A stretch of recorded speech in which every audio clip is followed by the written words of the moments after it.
your storytelling part isn't there quite yet. Mm-hmm. And country is one of the best formats to learn to tell a story. We all have heartbreaks. You'll be listening to country songs and get in your feels. You'll be like, hey, Lucy, why'd you have to leave? You had 2 kids and stuff. You could have waited another year. It depends on the person. It depends on where they're at. Every artist that I meet, I have a very basic situation I do sit with them. I said, do you want to be rich or famous?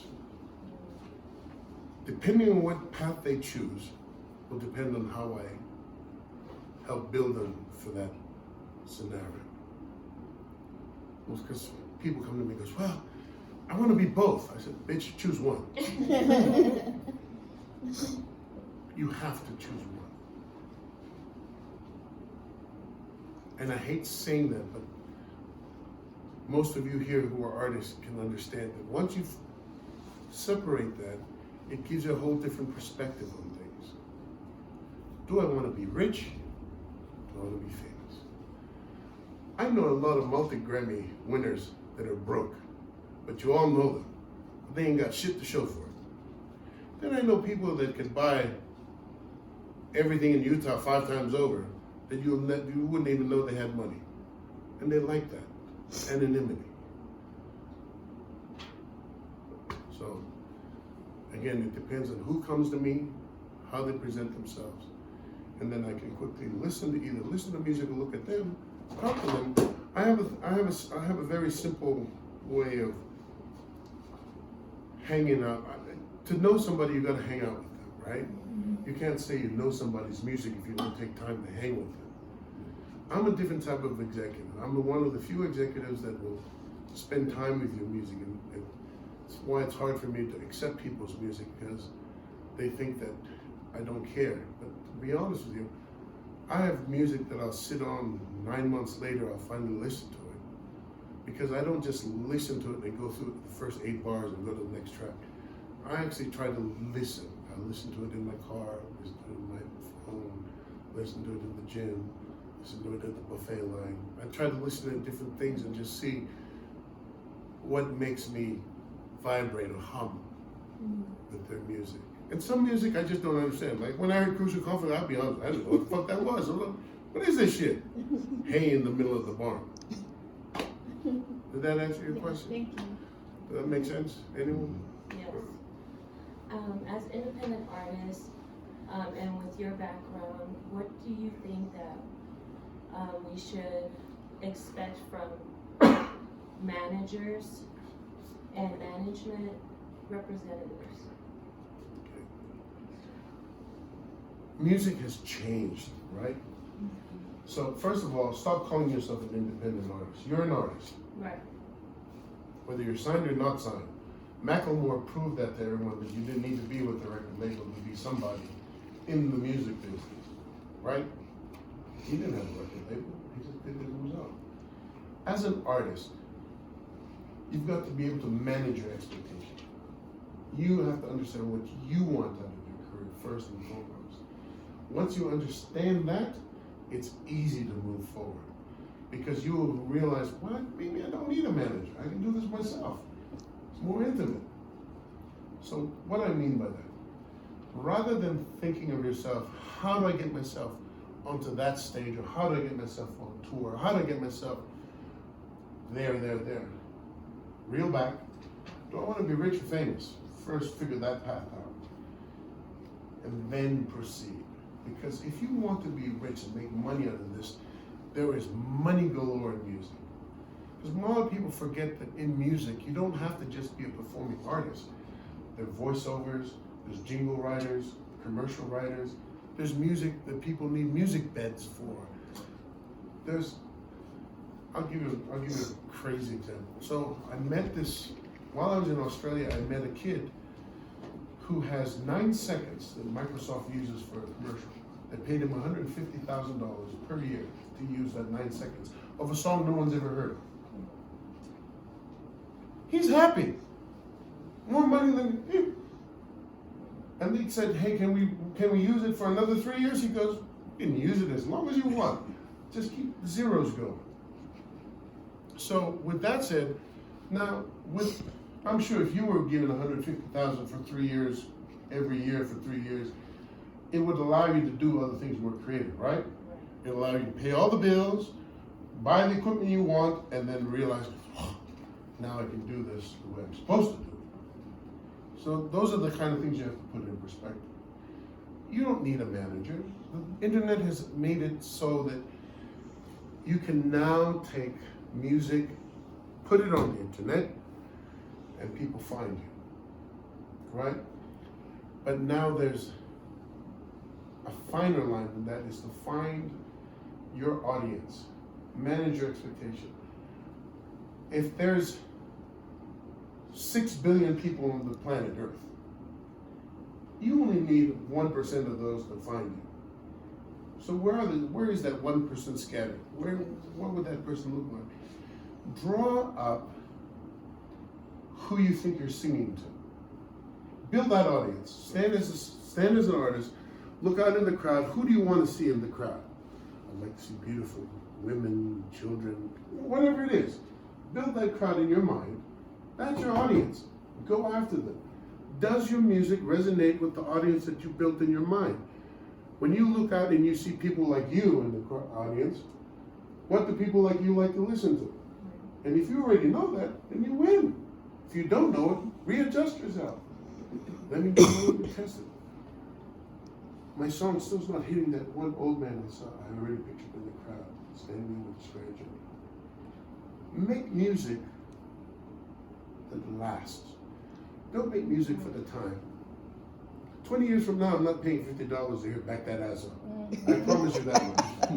I promise you. But I will pay money to still hear, some of the oldest crooners. I mean, some of the standards, some of the classics that are in music today, they're classics for a reason. Their songs, their lyrics, their tempo, their timbre, they all resonate. Like, I'll do an exercise with you. Three artists that you love. Mary J. Yep. Lauryn Hill. Yep. Alicia Keys. Yep. One song right now, if you could live on the planet and you only had one song to play for the rest of your life, what's that one song? Come on. Your favorite song of all time. You can pick one.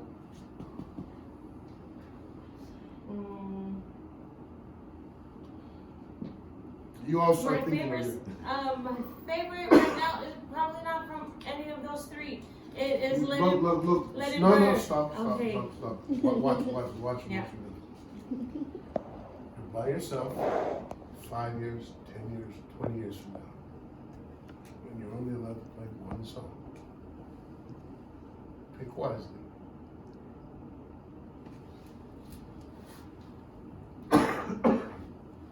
One song. Let It Burn by Jasmine Sullivan. Really?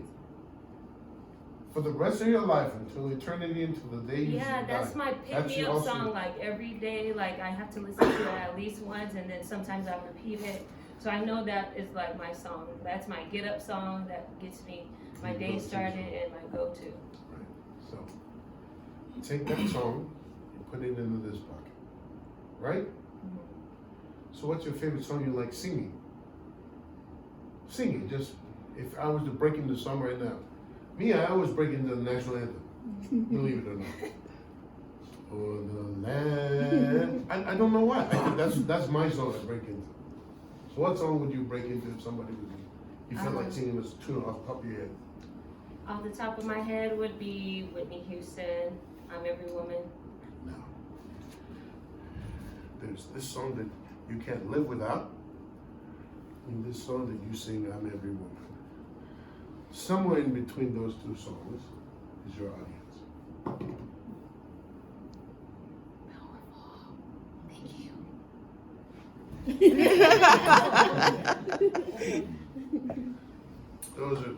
That's your happy space. That's where you should be making music. Right? That's what's going to make you fly. We just adjusted your sails so you could be in the space is you. You've been an artist this whole time, trying to juggle with the rest of the world. You only have to be here and here. Okay? Thank you. You're welcome. Question. Yeah. Kind of going off that, as far as the ability and freedom for anyone to put their music out on any social platform, how does that affect record labels? I don't give a 30 flying years? fuck about record labels. Yeah. To be honest with you, I was part of that problem. I was the problem. I was the gatekeeper. I created the standards that people couldn't live up to. Right. The bling bling, all that shit. That was me. Yeah. I'm letting you know, before record labels showed up, people made music. There wasn't a need for an official house of music. Music's supposed to be free anyway. If I could teach everyone a secret right now, it's like make music and give it away for free. Your money will come from the residuals of being able to perform, being able to go out there and perform where people pay you to see you. And I pay, like right now, I would pay money to go see Sade. I don't care where she's at. It's Sade. Are you kidding me? I'm, you know, on the plane getting my ass over there.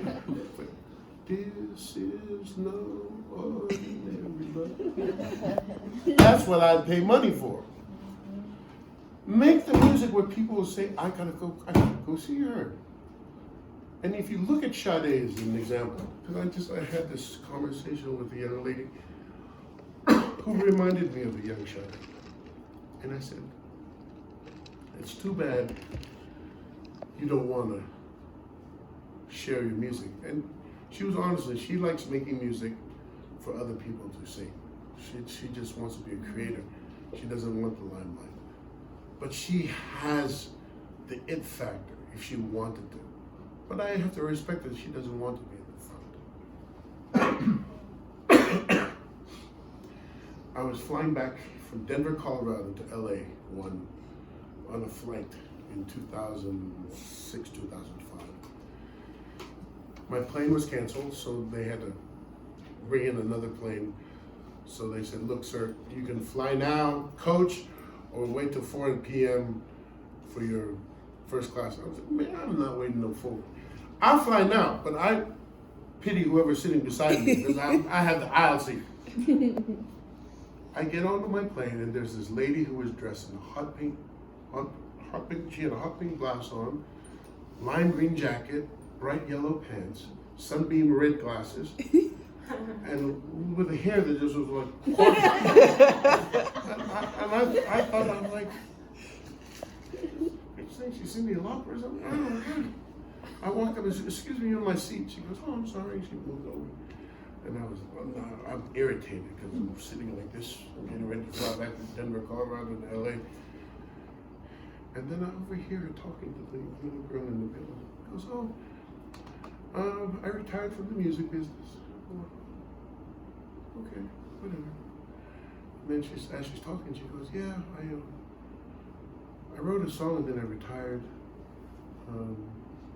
Made a lot of money from it. But then I did a Broadway musical. So now in my head, I'm looking at her, I'm thinking in my head, what'd you do, the vagina monologues? Who is this chick? And then this is where she lost me. She goes, I did The Color Purple. The Color Purple. Oprah Winfrey's Color Purple. She goes, why yes. And maybe she's a white lady. I'm like, man, whatever she's smoking, I want some of that. She on one. And then so I got to talking, and she goes, yeah, I retired, I wrote the song for Friends. The Rembrandts, I'll be there for you? You wrote the Rembrandts, I'll be there for Friends? She goes, yeah, that's why I retired. I didn't made a lot of money on that song. What other songs you written? She goes, oh, you might have heard of Earth, Wind, and Fire, September. Now I know the bitch is high. I thought you crazy. Bitch crazy. She crazy. You wrote September. She goes, yeah, and Boogie Wonderland. That's about my house, Boogie Wonderland. You wrote Boogie Wonderland. And she goes, yeah, I've worked with Patti LaBelle. I did the Neutron Dance. I won a Grammy for Beverly Hills soundtrack.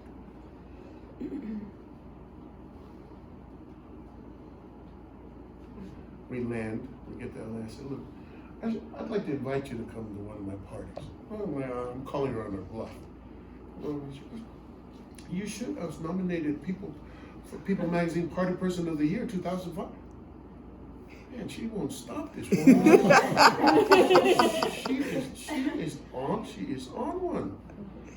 So she goes, just look me up. My name is Allie Willis, A-L-L-E-E, Willis.com. Okay. I get back, I'm doing my expenses for my trip. I'm not it is Google this Allie Willis. Holy shit. Hit. I quickly called her up and said, hi Allie, it's Paul from the flight. Oh, hi Paul. Can I take you out to coffee and lunch?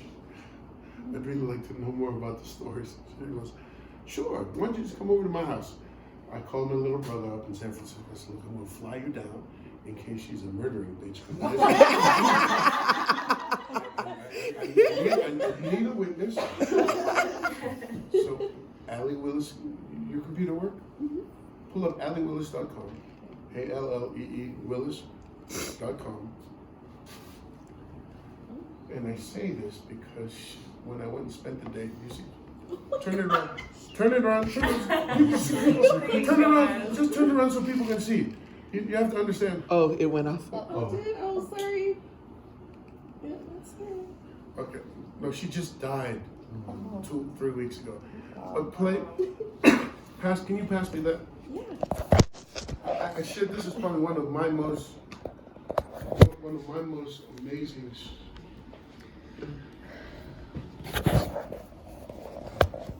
Just all over the place. What's it, a Lenovo? Adele? Adele. Where do I go to go back? Oh, it's you can just hit the Google. Yeah. That's Allie Willis. Oh, wow. That's what I saw. And if you saw that person riding with you,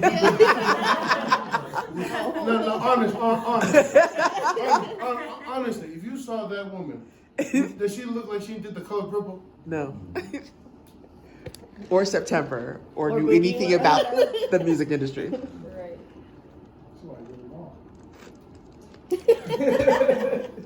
You'd have thought she was. The creative. I do. I would have. She does look like a creative, an artist, though. Yeah, she does. Exactly. She's an Like artist. she paint. She be not right. But she Yeah.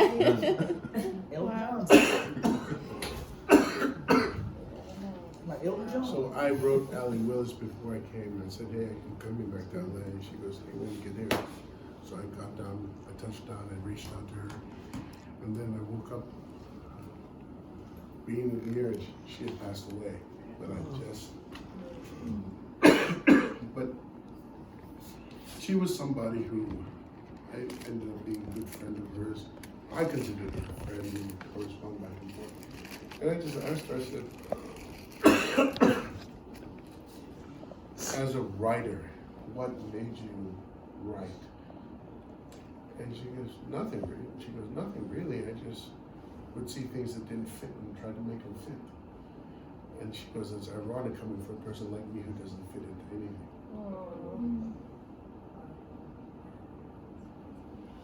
Any other questions? I don't mean to be boring you guys with my stories. I mean, we're in a room full of musicians. I want to hear some music. Some musicians? Frida just Oh, no. posted a song on I know. I was gonna say, and oh no, I think there's something you can play over there in the corner.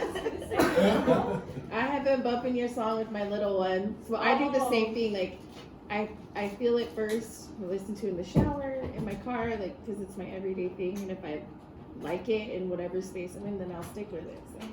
So, yes, So, I love your song. To my music career, I owe a lot to my wife. She was the one who discovered Nelly, Craig David, and the stack of music I had. Like when I first got married, I used to come and just throw all my music in a pile. So one day I came back and it was divided into 4 piles. What's this? So these are songs I like. These are songs I'm not quite sure of. These are songs that are good to vacuum to. And these songs are just rubbish. And me see this vacuum saw. I put it in. It was Craig David. He's good. He's good. She goes, yeah, he's British. Great vacuuming music. This one. Some guy named Nelly. I thought it was Nelly Furtado, but no, it's a rapper. Huh. All right. So when I was pushing for Nelly's Country Grammar, which is this year's his 20th anniversary, I got so frustrated with the radio telling me they won't play it.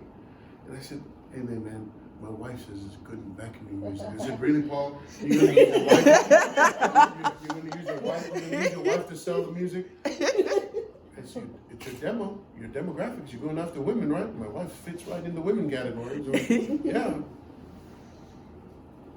Damn it, Paul. I'm gonna try that. And then the record took off. And it was fucking Paul and his vacuuming music. Something that I keep hearing, like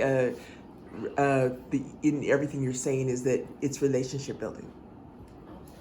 Absolutely. All right, I keep hearing that same theme, right? Relationship building with people that you meet, getting to know them, building those relationships out. Relationship building is part of us being connected. You choose to connect with things that feel safe for you and make you happy. No one wants to connect to an abuser. No one wants to connect to anger. No one wants to connect to violence. So very much so. And in building those relationships and finding it, as a person, you have to be willing to be vulnerable and open. It's the only way you can be authentic. Because once you start becoming pretentious, then it's not you anymore. It's who you want people to see you as. It's very hard to be vulnerable and to be real by being open. It's not easy. I've been married for 20 years, and it took me almost 11 years to finally realize I still wasn't being real with my wife. You know, she did that whole samurai shit on women do on men. She goes, you know, maybe I should be a friend, because you treat your friends better than you treat me as your wife. And I said, motherfucker. I'll be back. But it was an eye-opener for me, because even though I've been married to her for that long, I didn't realize, as she says, I'm a narcissist. But it took me to watch the Red Table Talk to understand what that meant, because I was like, I don't think I'm a narcissist. And then I watched it, I was like, I'm sorry, I'm a narcissist. But, you know, me, I'm trying to share with you guys that it's okay to be vulnerable. And it's hard as an artist to be vulnerable because you're exposing your inner self. But that's where music sings. Don't perform your music stylistically because that's what the crowd wants to hear. If you're going to share yourself unfettered, unadulterated, and just, it's going to hurt. It has to hurt. If it's coming from a place of authenticity and originality, it's going to hurt. But it's you. And you can't give 100% unless it's you. I've heard a lot of people sing. And the funny thing is, I can hear people sing and I know that's not their voice. I'm at that point now in music where I can hear somebody and goes, try singing this song instead. Try singing that song, pretend like there's nobody around but just you and me. And then you start seeing where their heart is. Because I've seen people, you've probably seen this on reality shows where Simon stops people and says, sing another song. It's because people tend to project, or people tend to share what they expect you think they are. Just be yourself. There's enough people out there who want to hear who you are. And when you understand that as a musician or as an artist, and when you believe that this is who I am, nobody can judge you. But at the same time, that may only mean only 10 people will like your music, but so what? That's 10 people more than you yourself. So you just keep selling to those 10 people. You'll be rich. You'll be rich. You'll be okay. You don't need. It's always great to see your name up in lights and everything. Oh shit. Save up your money and build your own stadium and put your name up in lights. This is my house. And I'm singing my own concert. I know I get into my profanity and lose myself. That's how I speak. Any other Do you guys questions? have any questions, Charlie? Yeah, I was trying to think about it real quick. He's been saying a lot of stuff that I know over my many years of in and out of different exec people, all different walks of life, from athletes, and being able to have them walk me in to meet higher up execs of like, man, you did the music for Forrest Gump, and I'm sitting in your office now, and I'm 19 as a freshman at, Cal sophomore, and I'm here because my brother is getting recruited here, and so I've been able to kind of like sit and listen and talk with a lot of execs and things. It's just the difficultness as far as being the artist still like trying, like still not trying, doing, but working, but going along with the times of everything is changing now, evolving from radio and internet and all those stuff. It's just Look, I'm telling you, man, fuck the time. Fuck the time. Look, I'll use a sample that will hit home with you, right? A young black man in LA, 31 years old, 34 to be exact, makes toilets for airplanes. Decides one day, you know what? I want to go into music. Teaches himself to play the guitar, walks to every single record label in LA, and they try to make him look like at the time was a disco era. You need this, you need 3 background singers, this. And he just, no, I just want to do my music. That man went on to create some of the most iconic songs that we know today, but his career didn't start till he was in his 30s. That was Bill Withers. Ain't No Sunshine. grandma's hands, all the stuff. Just know that it's not about the time, it's not about the trend. As Pacific Islanders, the wave, tide's gonna come in and out. The wave will come up and down. We'll get the hurricane season, we'll get the dry season. But it's still the damn ocean. It's salty as hell. That's what you have to understand, that's what's out there. You have to figure out when you want to approach it and then go across. Sometimes it's a timing thing. Your blessing may not be right now, brother. It's coming, but you gotta be prepared for it. Exactly. So when it does show up, you know exactly what to do. Staying ready so I'm gonna get there. Yeah. I mean, and that's just the. What kind of music do you make? Music. What kind of music do you make? Okay. But specifically hip hop. What do you want to do with it? Specifically, what do you mean? What do I want to do? I want to create it. I mean, do you want to be a performer? Do you want to be just I'm all of make that music? already. Huh? I'm all of that already. I'd rather be able to write, do things for more. Let me rephrase the question. What is your next benchmark you want to achieve? Getting my music licensed. I'd rather do the jingles and the licensing for film, TVs, and specific theme music. Okay, so what's the last music that you've placed into Secret Sync? What's the last song that you've had placed into? What, like it's a song trader or sync Yeah. things? That you've had placed in a commercial or music or soundtrack or a jingle? None other than things I've created specifically for people that have asked or just happen to be in the studio and they're like, you can write this and do this, yeah, and I'll do that for you. And has it gone anywhere, what you've created? No. Okay. So, would it be fair to say your first benchmark is to get one of your songs into that system, Correct. right? What are you doing now to do that? Specifically. Other than having that No, content no. material ready, No.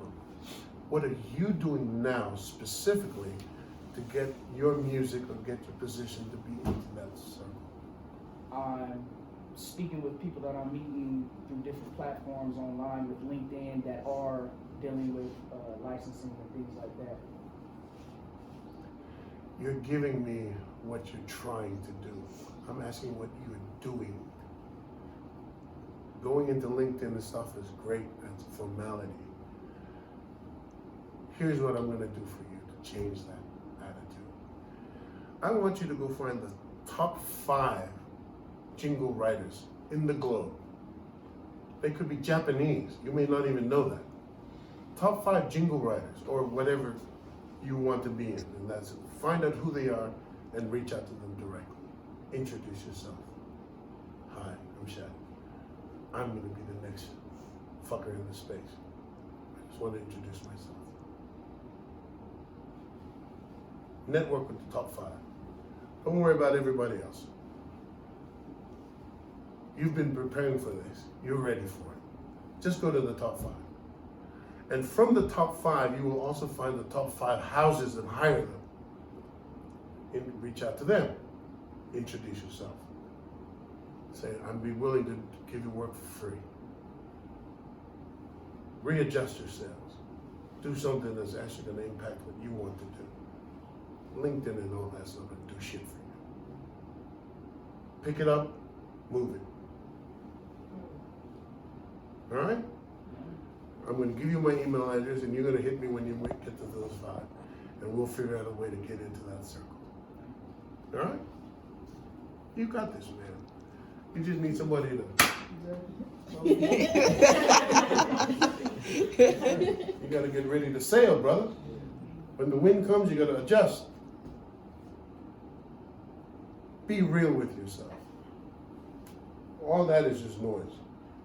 Set a plan. Today you're going to leave here going, I'm going to go top 5 jingle makers and the houses that hire them.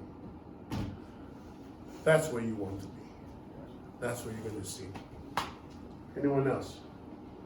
So we can take that same idea and do the same thing. 100%. 100%. Yes, thank you.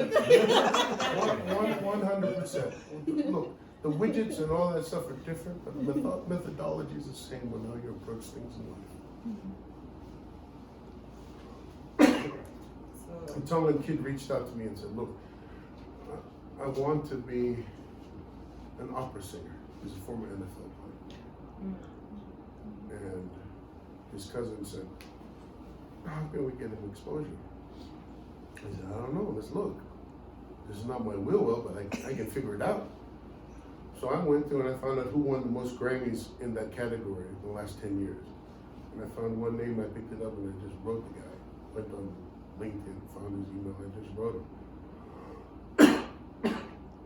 Hey, I'm reaching out. I've got an artist that I'd like to possibly run this by you. I'm just looking for the opportunity for possibilities. Sent him, he calls me back and says, how the hell did you get my number? LinkedIn. What can I do for you? I said, if money were no object, how much would it be for me to make an album for an artist that just never recorded? Are you calling the right person? I said, yeah, I am. You're the guy who's won 4 Grammys for classical vocal, right? Yes. Like I said, how much money were no object if you could have your dream wish? $250,000. It'll allow me to get the London Symphony and he wanted the whole. I said, so if I came back with $250,000, would you take the project? He goes, who are you again? I said, I'm just a kid in Australia. I'm just trying to figure out how I can get to that point. So that's why we were trying to raise $250,000. And he's willing to produce the album for us. That's all I did was I just called him. It's not my space, but I know how to figure out how to get money. So I'm $250,000 away from helping you. I told him to get it out. But yes, Milani, did you have a question? Yes, this is so exciting, but I'm not in the music industry. education industry.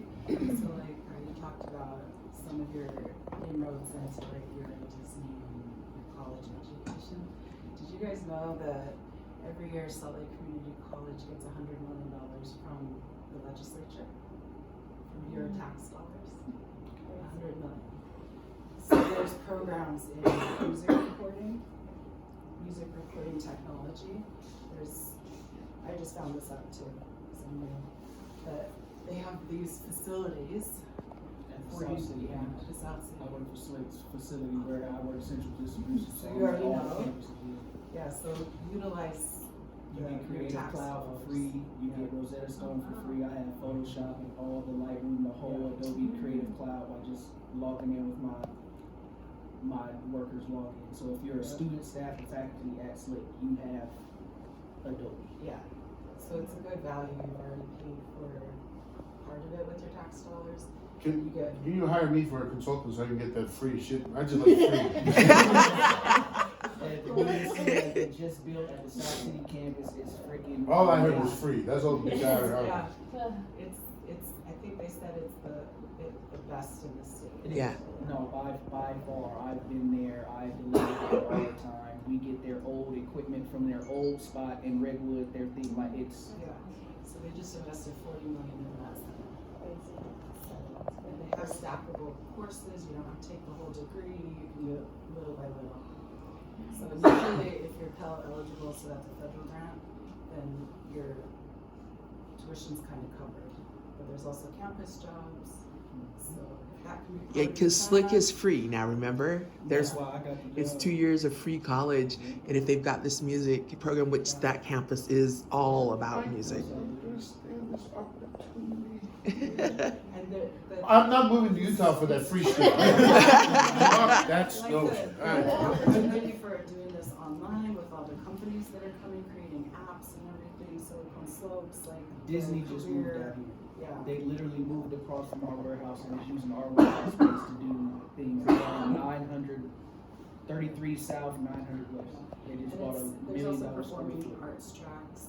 It's not just the technical, but you learn both. Like you would learn the technical side. Are you coming to the summit today? No, I will. What is it? She's coming to our meetings, but the Legacy But Summit. I'll come to the summit if Yeah. it's free. Yeah, no, it's $20. Oh, That's terrible. I know. I need your information. He has a question right here. What would you say for, or what kind of advice would you give for like artists that are like, let's say like who are trying to get themselves out there, but they keep getting doors slammed in their face and they get like frustrated? So like, what kind of advice would you give to like work through that frustration and able to like keep pushing? Look for a window. Fuck the door. Love it. Yes. No, I don't mean to be crass when I say this. You are going to people to validify something that you create that they have no business being the guy that slammed the door in the face. Shame on them for slamming the door in their face. They don't have that right. What kind of music do you make? R&B soul. What do you want to do with it? I mean, I just want to do music, just get it out. Like, just want to share my story through songs and just inspire people, inspire others through music. Now, you don't have to tell me the answer. I need you to go home and I want you to, on a simple piece of paper, in one word, describe your music. One word. I don't care what that adjective is, a noun is, a verb. Find that one word. When you're done finding that one word, you call me, and then we'll set a track so I can go around the door. The problem is you keep going into places that have doors. Your music's bigger than the door. Stop going into buildings with doors. Yeah. Share your music where there is no door. You will get doors slammed in you if you keep going to the same spots.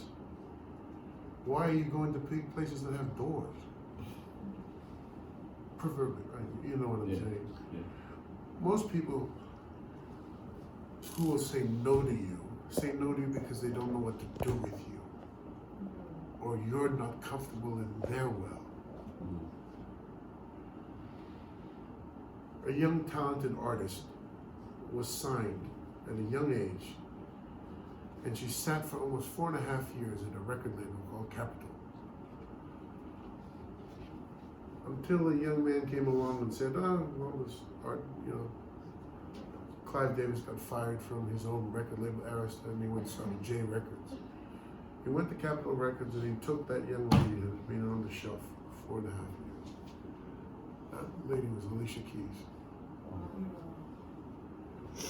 Capitol Records had been sitting on the same album that she released under J Records, with the exception of a couple other things that were tweaked. Because they didn't know what the hell to do with them. We used to sign artists on purpose to take them off of the road, so they can be clear for what we had coming out, so there wouldn't be any friction. So I hated that part of the business, but I did it. I was part of that well that would find up and coming talent and we'd shove them because they could be a problem if I came out with them. So understand, don't get usurped into that situation. What we need to do is find that space for you that will showcase your music to an audience that's ready for it. We just need to find that audience. They're out there. You got 6 billion people out there. I'm sure we can figure out the sliver that needs to find your music and then find them. They're there. Like I said, that exercise of building that audience. Once you figure out what the audience, who you want to perform to, it makes making music so much more easier. Because now all you care about is them. You don't give a flying fuck about everybody else. Or if the radio plays you or doesn't play you, who cares? There's your audience. Those are the people that love you. They came to see you, bro. You're the best thing since sliced bread to them. That's who you want to find. And that's what I mean by manage your expectations. Because those same people will say, you know what? I know 2 other people that are like me that would like this. And that's how the audience goes like this.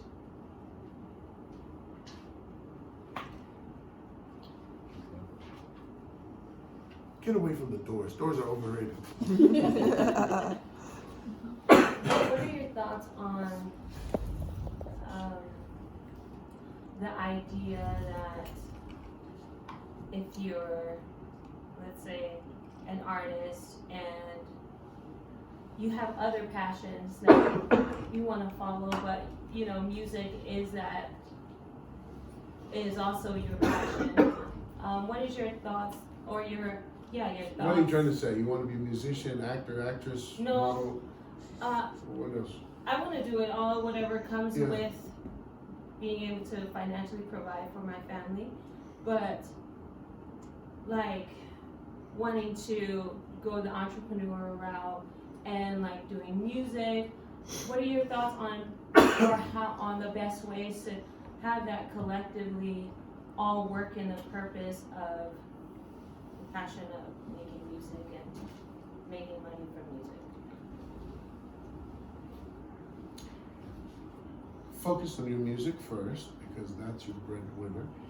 The different verticals that will come from music will manifest itself in an easy, non-resistant path for you.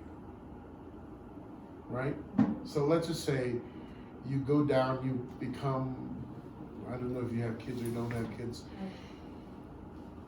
I always, when I meet somebody new, I always try to figure out what's the quickest way for us to get a Grammy.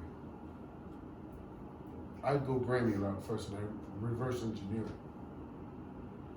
So when I look at this spot and I look at this spot and I look at this spot, I said, look, children's music. Why don't we go do that? Let's go get a Grammy there first. Do a children's book, children's song. Nobody's fighting to get a Grammy in children's space, but guess what? The minute you get a Grammy or Grammy award winning, doesn't matter what you got your Grammy in, you're now in that level.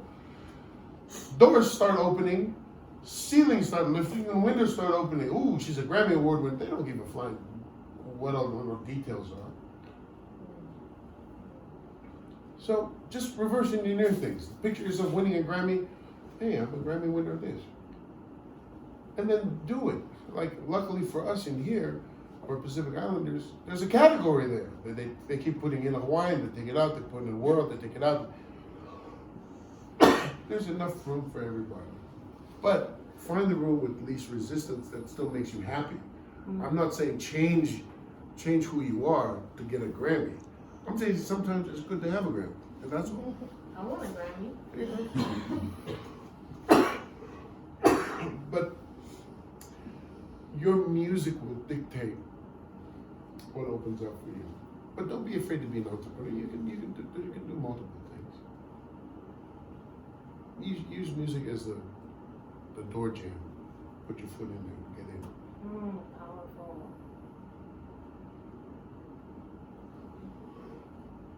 Yeah. How often do you find yourself seeking legal counsel?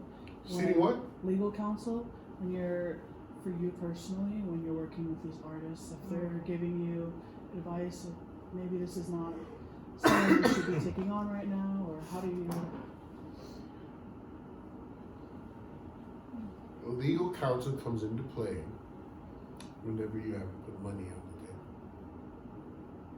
I don't seek it unless there's money involved. Because I don't think my IP, what I'm sharing, should be for sale. If I'm sharing because it's my experience and it's my heart, and it's what I want to give, that's mean to give. You can copy it and take it and run with it. I've had people say, man, why don't you put that in a program and teach people? I said, no. Because that would make me become a gatekeeper in a field that I don't want to be the gatekeeper anymore. You got to remember, music is free. How we present it, it's there. You know, I always tell people I can sing in 27 languages, and it's because the notes in music are the same in all 27 languages. A C is a C in Mandarin as it is in French as it is in Tongan. The C note is a C note. You can't change that. It vibrates, its frequency, its sound is a C. And when you put things into that perspective, you can realize that there's no reason why we can't communicate in different languages. Everyone's heard Happy Birthday sung in French, in English, Spanish. You know, we have it in Tongan, I think. Yeah. But going back to the legal side, unless money's, for me, unless money needs to transfer, then I seek legal counsel of music. Now, the other side of my business as an entrepreneur, legal guy's my best friend and my worst enemy. He cost me the most, but he's there for a reason. I spent close to 1.3 last year in legal fees. And that's because I needed patents and stuff. But you need it. That's an area where I've seen our Pacific Islanders fail when there's exchange of money, not do the contract. You have to. Yeah. Whenever you talk about money, put it in writing. It's the only way we get sanity. And not read contracts. Yeah, that's the other bit that I've seen when Pacific Islanders come to me and they didn't realize that the contract said something and took somebody's word, and they were sitting across from them, heard the words that came out of their mouth, signed it, and then later said, oh, now I read my contract. And they come back and ask for help. Now it's like, well, you should have read it first. Yeah. Before you signed it, because there's really nothing you can do. Now you are going to have to find a lawyer to find a loophole to help you, and is it worth it at that point? How much was this worth to you, right? So I see that this legal question is really important, that I've seen with Pacific Islanders that I've worked with here, is the lack of using an attorney, because an attorney costs money. Right. right? But it will save you the money on the back end if you'll just do the front end part. Get a good attorney. Yeah, that's the other thing. Yeah. Yeah. I do understand. When I started, I understand the points of an attorney. Till I lost a lot of money. Very important. Very important.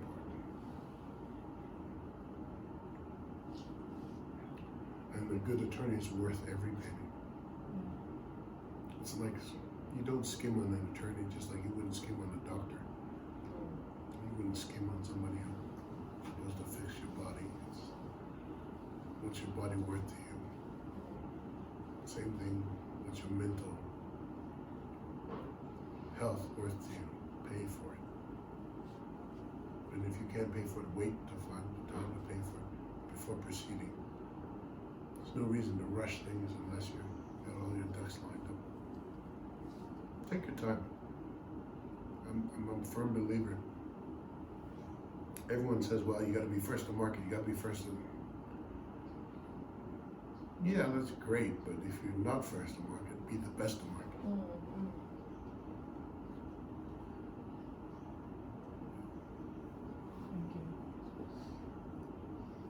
Anybody else?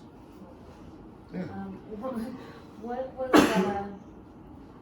What was the longest lesson it took for you to learn in the industry?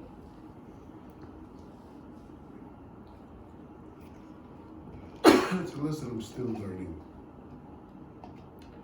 Be prepared to be disappointed. I've worked with some of the best people, I've journeyed with them, and they become a different person. Money changes people. Money changes people. And you have to be all right to let them go. And I mean changes them in the sense that either they have too much and they forget who you are, or they don't have enough and they're always asking for it. You know? So that's what I mean by you also have to be prepared to let things go also. Call it your annual colonic of business. There are people that you're going to go through your musical journey, or you're going to go through life, that at some point you have to part ways because they're only going to become a burden on your life. It's not a bad thing. I'm not saying forget who they are. Sometimes it's knowing that, you know what, I don't need this part of the canoe for this part of my journey. Chop it off. They did what they were supposed to do for you while you were there. You're not using them. You have to look at them as they've used up their time with you. Their time with you has come to an end. But it shouldn't hinder you. A lot of us in the Pacific Islands have feel like, oh, that's my boy. I've been with him all my life. Can't let him, no, let him go. He's done. She's done. You're still related to them. You can't cut that. You know, that's still your homie. But they're not part of the next part of your journey. We tend to carry extra baggage for free. It's the woe is me syndrome. No, Lord, I'm coming to you with all my problems, and then 2 days later, you know, I know you're busy, man. Lord, let me take my problems back. No, if you trust in him, give it to him and let it go. You gotta learn to let it go. You know, when the big man says, bring us your burdens and all the stuff and lay it before the cross, he means that. Once you lay it there, leave it alone. That's not yours anymore. That's his to carry. Does that make sense? But we as humans, we like the idea, oh, he's too busy. I'll do it. We get into this rut of doing things over and over. It doesn't work, but we're still doing it because it makes our family feel happy. Or they look, oh, my son's a hard worker. Yeah, but your son is dying. Hard worker to you because you see him doing it. Inside he's dying. And we'll have kids that do that. They're doing things just because they want to appease us. Cut them loose, let them go. Let them fly. And some of our kids are smarter than us. Yet we tend to want to be, don't talk back to me, I know everything. don't, shut up. As parents, we also have to know it's time to let them go. Let them go. Doesn't mean you love them any less. It just means you're done with what you can teach them. They've got to learn on their own. That makes sense. Let go. We use coconuts, we like carrying baggage. We're hoarders. We're hoarders of emotions, hoarders of digital hoarders. We've got emails that we haven't deleted since 2012. But it's still in there. The hell's this mailbox full for? Just in case. Lowe's doesn't have a sale like that anymore. That's 2012. Delete the shit. Shut up.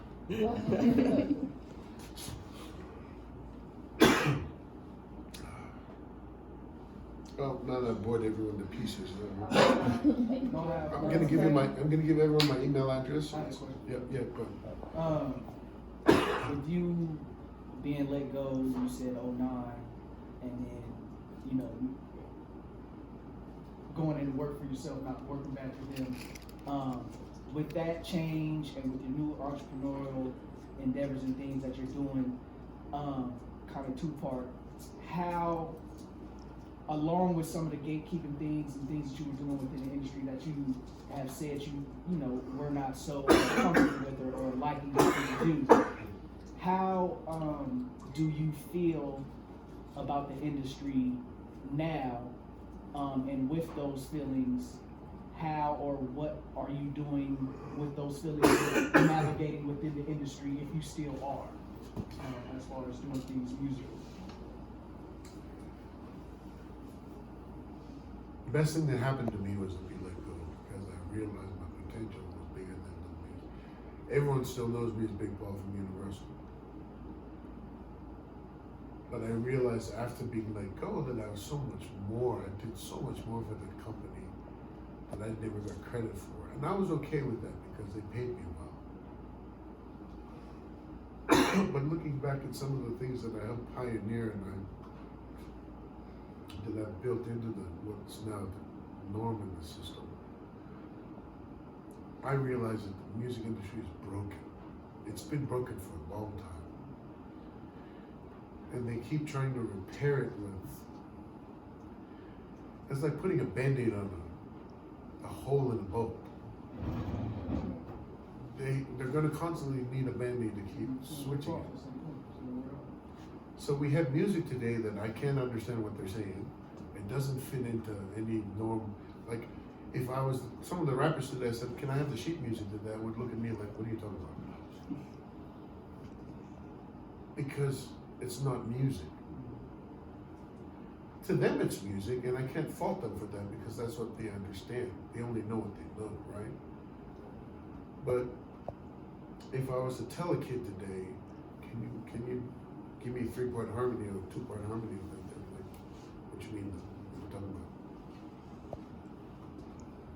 So the first part, what I think of the industry, it's broken. It has been broken for a long time. Would I want to do anything to change it? Absolutely. Music has to go back to the creators. I don't know whether there's music record labels. They're irrelevant now. 100% irrelevant. Music is going to go back to the independents. 100%. It's a cycle. It has to happen. And when it goes back to the independents, I just hope that the new class, or the people that are currently in music, are strong enough to not get bought out by it.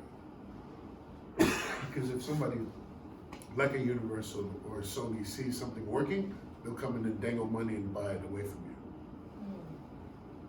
I'm hoping that the new generation of music makers, when they come dangle money, you say, no, I'm cool. But that requires the music maker to understand what they want out of it. Remember I said, do you want to be rich? You want to be famous? Put things into perspective. if you're feeding your family and you're having fun and you're having a career in music, I asked you what was the ultimate thing for you? The Grammy. So if you get that Grammy, you're done. What are you going to do? What's your exit strategy from music, if there is one? You have to look that far down the line, because that'll keep you in tune with your music. Because that's the only way you'll be happy. Don't ever go out there and make music and have regrets. Shit, I could have done that. I should have done that. I can't do that. You know your strengths. You know what you can do. You know exactly what you're good at. You don't need somebody like me to tell you what you're good at. But somebody like me can tell you what you can do with what you're good at. That's my magic. This industry seems to be really fake for me. Right? Like, I mean, I'm just on the outside because I'm more business than I am music. I mean, you were my first introduction to music but it was more on the business side. How do you stay authentic and real in a very plastic industry, it seems to me? Thank you. Like, and this is only for me on the outside because I'm more business. I'm not a musician. I can't sing. But as I have worked around it and see people, it seems to be like you talk about authenticity and being real. But how do you do that in a world that seems to be so plastic and a lot of posturing and a lot of like fake it till you make it, and you really, you know what I mean? A lot of lies. And is that just my perception of what I see in this industry? The music industry is based on emotion and egos, True. which are both components of music. As a singer, when I sing certain songs, I'm empowered. So you can't say shit to me. I come out and sing a DMX song, you can't, right? Yeah. But it also gives you that false sense of imagery that some of the music, and it could be that person when they did it, they're trying to express it, they're just trying to get it off their chest. And this is probably why for me, I fell in love with rap music, not hip hop. There's two differences. Totally. Because I was schooled on when I finally realized that hip hop, anything that's positive is hip hop. Anything that's, when you start talking about bitches and hoes, is rap. But I fell in love with rap because of its raw poetry. Mm-hmm. To me, some of the best poets that I've ever met were rappers. Like, if you just took their lyrics, even if they were to be able to write it down and just look at what they're saying, it may not be said in the most formal way or, what we're used to listening to. But it is some of the most important pieces of music of our lifetime. Some of these rappers don't get the credit that they deserve. And it's only because the stigma that comes with it, because it's such a street performance or such a street, back in my mom's day, that would be considered rock and roll, A woman can't do all that unnecessary gyrating, is no good. But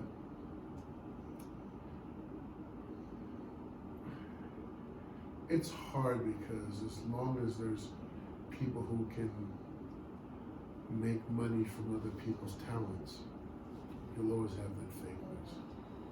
Because the danger is somebody like me can find talented people like you and make a shitload of money on it if you let me.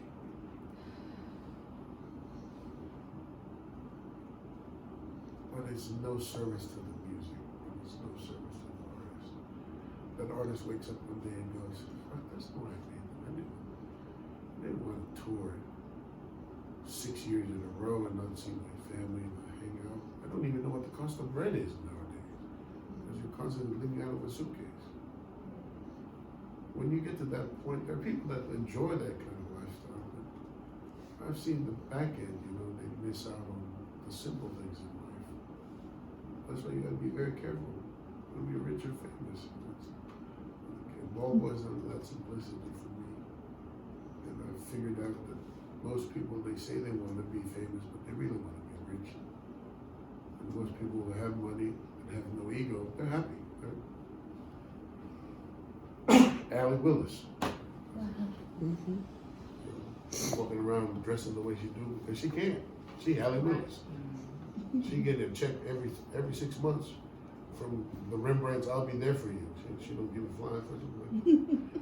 I make more money in that mailbox off of that one song, off of that song that's played in 9 languages, 22 countries. I like the way you separated do you want to be rich or famous, because I feel like even the direction you're going with someone, that would be something you want to ask. Because if someone wants to be famous and you want to be rich, you guys might have completely different ideas of what you want in life. And that seems like that would be something to the I guess, either like the surface type of living where you're moving towards fame. I separated it because I had a specific artist one day came to me and goes, how come I'm not on the cover of that fucking magazine? And I said, well, why the fuck do you care? He goes, because I should be on that magazine. I said, who cares? Look what's in your bank book. He goes, oh yeah. But it was that moment that I realized sometimes people don't know what they want. They're musicians, and it's okay to be an artist. You don't always have to know the answers to things, because that's what makes you a creative. Honesty, if we were in a perfect world where music could just be made and you were able to showcase it and share it equally, where you didn't have the record labels bullying airspace or airtime or knocking out